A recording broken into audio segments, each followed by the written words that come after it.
Hello, this is Pam here with Earthworks with another designer tip. Just visited a house that we did a recent install for, and of course, as you know, we've had a touch of some cold weather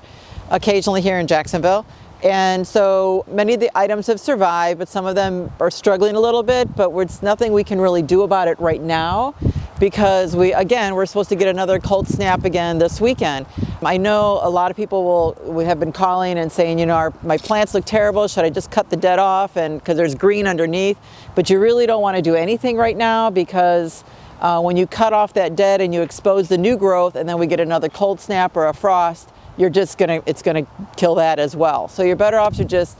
pretend you don't see the dead and just kind of walk away and wait till, you know, end of March before you really start doing a yard cleanup and cutting back all the dead, and then let the new growth flush out, and you'll be able to take kind of an inventory of what might need to be replaced and what was going to survive. And you might be surprised that many things will come back, but if not, give us a call at Earthworks and we'd be happy to help you replace some of those plants, or if you just need a refresh in your landscape, we're happy to come by and take a look at that for you and maybe offer some design tips on site and how to give your yard a refresh. In fact, we'll come back and visit this job site